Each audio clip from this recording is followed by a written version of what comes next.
I got so much motherfucking design on right now. Break it down, bring it back, make it clap. I got 3 old thoughts, new guap, wear that thing. Bitches on my line, and you know. Assalamualaikum warahmatullahi wabarakatuh. Perkenalkan, nama saya Putri Melati. Kelas saya kelas 1D. NIM saya 123101020. Saya semester 1. Saya berkuliah di IAIN Pontianak dan saya prodi Pendidikan Guru Madrasah Ibtidaiyah. Dan fakultas saya Fakultas Tarbiyah dan Ilmu Keguruan. Di sini saya ingin menjelaskan tentang periode klasik. Langsung saja kita ke materinya. Peradaban Islam memiliki sejarah perkembangan yang sangat panjang. Terus dikutip dari buku Sejarah Perkembangan Peradaban Islam karya Profesor Dr. Haji Syamsuddin Nasution, MAG. Terus sejarah perkembangan Islam terbagi menjadi 3 periode. Terus yaitu yang pertama itu periode klasik, yang kedua itu disebut pertengahan yang ditandai jatuhnya Baghdad sampai ke penghujung abad ke-17 Masehi. Terus ada yang ketiga itu adalah modern. Tulisan Syamruddin mengutip dari buku Pengantar Sejarah Muslim karya Nauruz Zaman Syadiki. Periode klasik 650 sampai 1258 Masehi. Era ini adalah masa kemajuan, keemasan, dan kejayaan Islam. Periode ini terus terbagi menjadi 2, yaitu ekspansi dan disintegrasi. Terus periode yang terbagi menjadi 2 ini fase ekspansi, integrasi dan kemajuan itu 650 sampai 1000 Masehi. Terus ada fase yang kedua itu fase disintegrasi, itu dari 1000 sampai 1250 Masehi. Terus pada fase ekspansi, integrasi, dan kemajuan, kejayaan Islam diwakili oleh Bani Umayyah yang berhasil memperluas pengaruh Islam hingga Afrika Utara dan Spanyol bagian barat. Terus selain itu, Persia hingga India merupakan wilayah yang terpengaruh oleh kejayaan Islam saat itu. Terus pada periode klasik di bidang ilmu pengetahuan, seni, terus budaya, dan arsitektur berkembang pesat. Hal ini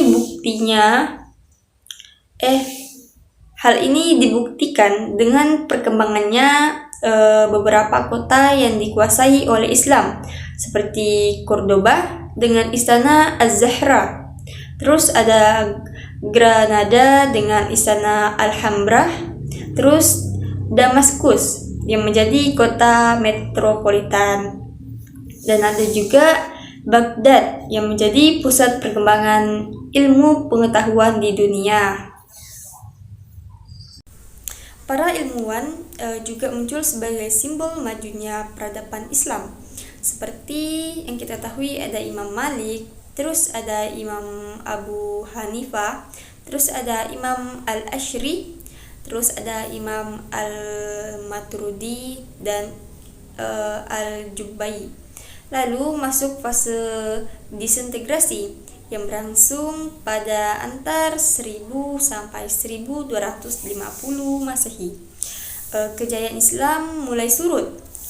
Surutnya kejayaan Islam ditandai dengan melembahnya kekuasaan Islam, hingga akhirnya kota Baghdad menjadi simbol kemajuan peradaban Islam pada saat itu. Terus dihancurkan oleh pasukan Mongol, pemimpin Hulagu Khan. Setelah itu beberapa wilayah kekuasaan Islam mulai terpecah karena melemahnya sistem pemerintahan. Dan terus pemimpin yang kurang cakap, terus perebutan kekuasaan, dan berbagai wilayah Islam yang ingin melepaskan diri. Periode klasik 650 sampai 1250 Masehi merupakan periode puncak kejayaan umat Islam. Periode ini terbagi kepada periode ekspansi, integrasi, dan puncak kemajuan 650 sampai 1000 Masehi. Terus di bawah kepemimpinan para khalifah. Islam mengalami peluasan pengaruh yang sangat luas ke arah barat melalui Afrika Utara dan mencapai Spanyol, dan ke arah timur melalui Persia. Terus Islam sampai ke India. Masa ini juga ditandai dengan perkembangan ilmu pengetahuan di bidang agama dan kebudayaan, bidang hukum, terus teknologi, terus tasawuf, filsafat, dan ilmu pengetahuan. Terus fase disintegrasi 1000 sampai 1250 Masehi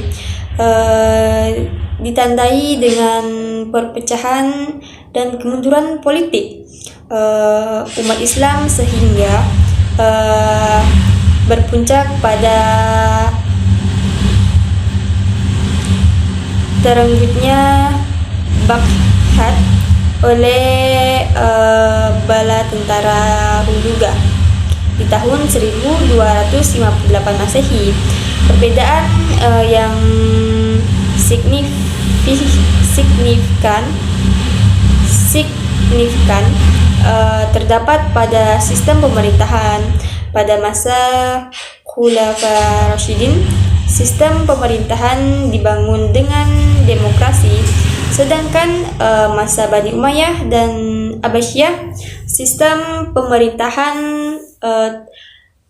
berbentuk monarki yang menyebab perpecahan karena perbedaan kekuasaan. Kemajuan Islam pada masa klasik disebabkan beberapa faktor, yaitu semangat para pejuang Islam baik masa Rasulullah sampai Khalifah Abbasiyah yang benar-benar menyadari pentingnya menyampaikan dakwah Islam, sehingga kekuasaan Islam berkembang luas ke berbagai penjuru dunia. Di samping jabatan khalifah, terutama masa Abbasiyah dipegang oleh tokoh yang kuat secara politik dan agama. Terus kemajuan Islam pada masa klasik disebabkan beberapa faktor yang semangat para pejuang Islam baik masa Rasulullah sampai Khalifah Abbasiyah yang benar-benar menyadari pentingnya menyampaikan dakwah Islam, sehingga kekuasaan Islam berkembang luas ke berbagai penjuru dunia. Di samping jabatan khalifah, terutama masa Abbasiyah, dipegang oleh tokoh yang kuat secara politik dan agama. Terus pada masa klasik terjadi perkembangan Islam, perkembangan ilmu pengetahuan di bidang agama dan kebudayaan. Terus dalam bidang hukum dikenal para imam mazhab seperti Imam Malik, terus Abu Hanifah, Syafi'i, dan Ibnu Hambali. Terus di bidang teknologi sebagai tokoh-tokoh Abu Al-Ghazali, Al-Nazam, dan Al-Jubai. Di bidang ketasawufan dikenal Zunum Al-Misri. Terus Abu Yazid Al-Bustami, Al-Hajjah, terus Ibnu Maswi, dan Ibnu Al-Hasyam, Ibnu Hayyan. Terus ada Al-Khawarizm, Al-Mas'udi, terus ada Al-Zar. Terus dukungan dari para khalifah terdapat ilmu pengetahuan dan semangat para ahli dalam menerjemahkan buku-buku berbahasa asing telah melahirkan kemajuan kebudayaan dan ilmu pengetahuan, sehingga Islam mengalami puncak kejayaan pada masa pemerintahan Khalifah Harun al-Rashid dan Al-Makmun. Perlu diketahui oleh setiap umat muslim, pasalnya hal ini membantu seorang muslim mengenali bagaimana agama Islam berkembang dari masa ke masa. Sejarah peradaban Islam terbagi menjadi periode klasik, periode pertengahan, dan periode modern. Periode klasik yaitu berkisar antara 650 sampai 1258 Masehi. Periode pertengahan pada saat jatuhnya Baghdad sampai penghujung abad ke-17, dan periode modern mulai abad ke-18 sampai sekarang.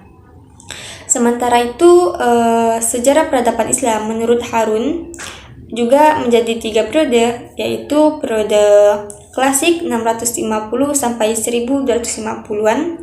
Terus yang kedua itu ada periode pertengahan, yaitu sekitaran 1250 sampai 1800-an. Dan terakhir yaitu ada periode modern. Periode modern ini dari 1800 sampai sekarang.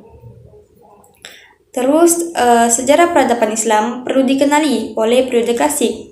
Terus periode klasik merupakan masa kemajuan, keemasan, dan kejayaan Islam. Terus sejarah peradaban Islam pada periode klasik penting kamu pahami. Proses klasik ini terbagi menjadi 2 fase, yaitu fase integrasi dan fase disintegrasi. Yang pertama itu ada fase ekspansi, integrasi, dan pusat kemajuan 650 sampai 1000 Masehi. Di masa ini daerah Islam meluas melalui Afrika bagian utara sampai ke Spanyol di belahan barat, dan melalui Persia sampai ke India di belahan timur. Yang telah saya jelaskan yang di pertama tadi sudah jelas seperti ini juga. Terus daerah-daerah tersebut tunduk kepada kekuasaan Islam. Terus di masa ini pula perkembangan ilmu pengetahuan sedang dalam tahap sangat tinggi, baik dalam agama maupun umum, terus budaya, serta peradaban Islam. Terus pada masa lahirnya ulama-ulama besar seperti Imam Malik, terus Imam Hanafi, Imam Syafi'i, terus Imam Hambali dalam bidang fikih. Ada juga Imam Al-Ashri, terus ada Imam Al-Mutaridi, terus Wasil Ibnu Atta, dan banyak lagi. Nah, itu dalam bidang pengetahuan dan lain-lainnya. Sejarah Islam periode klasik membentang 6,5 abad, yakni tahun 600 Masehi, tahun 1258 Masehi. Dalam pengalaman Masehi, dalam rentang waktu ini wahyu Islam diterima oleh Nabi Muhammad SAW dan kemudian menjadi fondasi bagi perkembangan masyarakat dan peradaban Islam ke abad berikutnya. Dalam periode klasik ini, umat Islam berhasil membangun satu sistem politik yang sangat maju dan kuat. Begitu pula umat Islam berhasil membangun suatu aktivitas keilmuan yang mengagumkan dan terbaik di zamannya.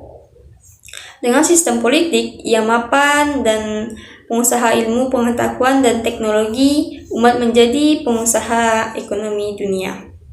Terus sejarah Islam bermula dengan peristiwa turunnya wahyu Al-Quran dari Allah Subhanahu Wa Taala, kemudian kepada Nabi Muhammad SAW pada 611 Masehi. Ayat Al-Quran turun secara berangsur dalam waktu lebih dari 2 dekade, sebagian di Mekah, yang lainnya Madinah, Pakistan. Terus Nabi Muhammad SAW tidak pernah berhenti menerima wahyu Allah Subhanahu wa taala selama karirnya, mulai dari berusia 40 tahun hingga wafat di usia 63 tahun. Terus Nabi Muhammad SAW berusaha sangat keras memperkenalkan Islam kepada penduduk kota Mekah dan mengajak mereka mengimani agama baru tersebut. 1 dekade pemula dakwahnya merupakan tahun-tahun yang sangat sulit demikian. Mungkin itu saja yang dapat saya sampaikan.